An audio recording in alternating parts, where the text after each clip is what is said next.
suggesting new CAFE standards, doubling the gas mileage of cars and light trucks, and that's just for starters, and that whole thing will be coordinated by my Secretary of Transportation, Ralph Nader.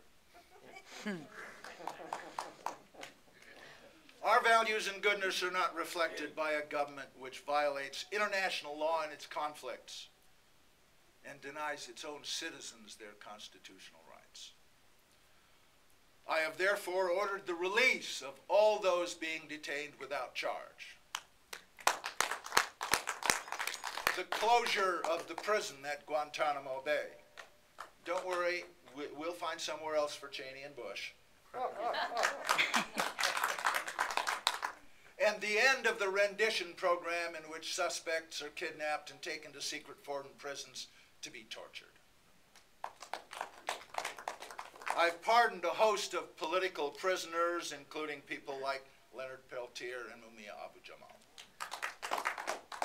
I'm also pardoning all those incarcerated for possession or use of marijuana. I'm directing the Secretary of Agriculture to support the production of industrial hemp. Those addicted to heroin or cocaine should be in treatment, not jail. The failed war on drugs is over.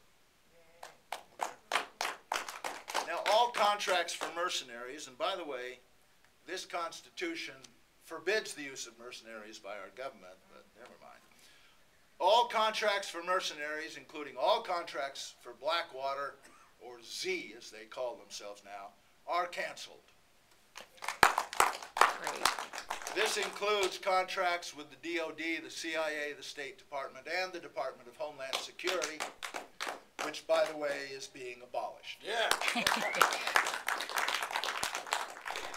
We do not need an agency whose mission is to protect the government from the American people.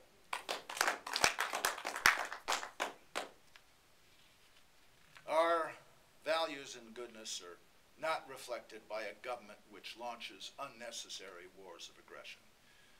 I could speak for hours about what we have done to the people of Iraq and Afghanistan, but just think what we've done to our own. Over 5,000 of our finest are dead. Over 30,000 of our young soldiers have been injured so badly that their lives will never be the same. Tens of thousands of our young men and women have severe psychological problems because of what they have seen and what they have done.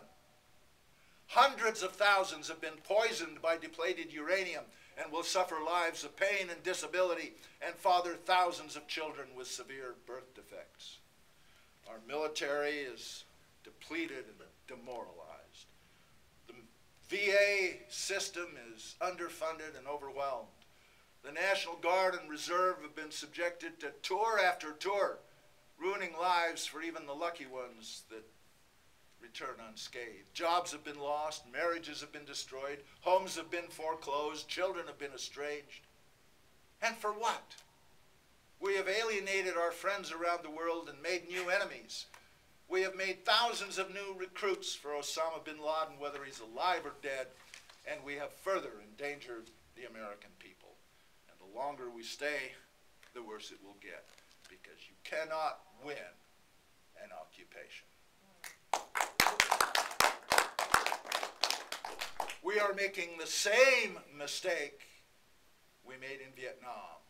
We are fighting the people who live there, and that's never a good idea.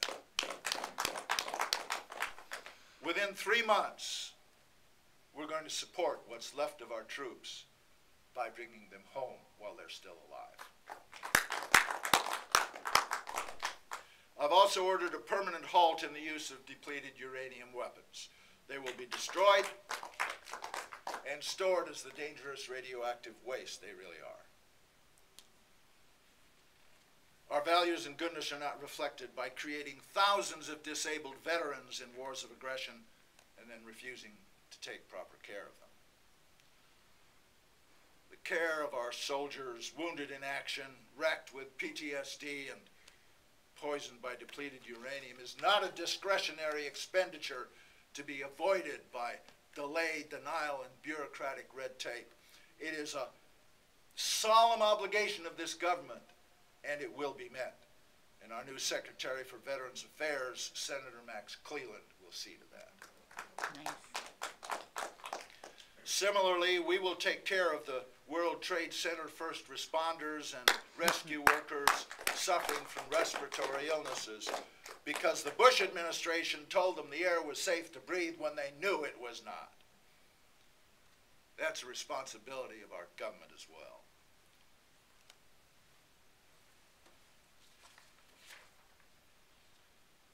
I've got a whole list of things I want to do about NAFTA and the North American Union and the NAFTA superhighway and all of that.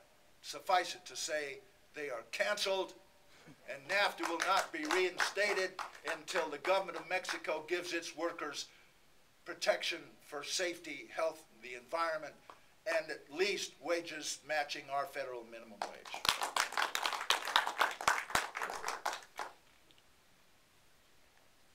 Our values and goodness are not reflected by a system in which all our personal income taxes go to pay a staggering national debt created out of thin air.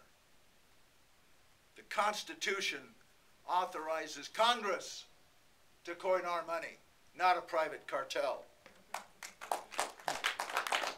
I asked Congress to eliminate the debt-based monetary system and pass legislation abolishing the Federal Reserve. We encourage states to form nonprofit state banks like the one in North Dakota, and North Dakota has no debt, and also to charter not-for-profit community banks. Our values and goodness are not reflected by a government which uses our money to train death squads in the techniques of torture, intimidation, and assassination. The School of the Americas, by whatever name they choose to call it, is closed. Now, I recognize that we need advance information on the activities of Al-Qaeda and those who wish to do us harm. But our values are not reflected by, and our security is not enhanced by, an organization that promotes instability, insurrection, tyranny, torture, terror, murder, and war around the world in our name and with our money. Jack Kennedy and Jimmy Carter tried to reform the CIA to get it to stick to gathering intelligence. They failed. I'm not going to try. As of this moment, I am abolishing the CIA. Some good analysts there, they were right about Iraq. They were right about Iran. The former administrations just twisted their results. But these good analysts will be reassigned to the Defense Intelligence Agency. All this will be done under my new intelligence czar, Ray McGovern.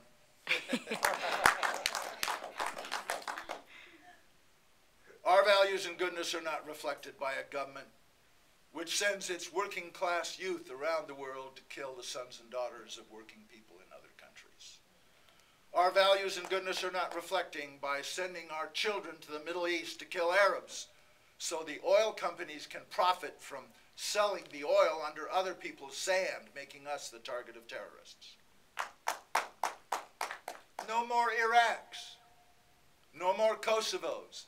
No more El Salvadors. These are not isolated incidents of stupidity. They're part of a long, bloody history of foreign policy being done for the benefit of the wealthy few. It's a new form of colonialism with all the profit and none of the responsibility. It endangers our national security. It violates our Constitution. It mortgages our future. It sacrifices our children, and it will never happen again.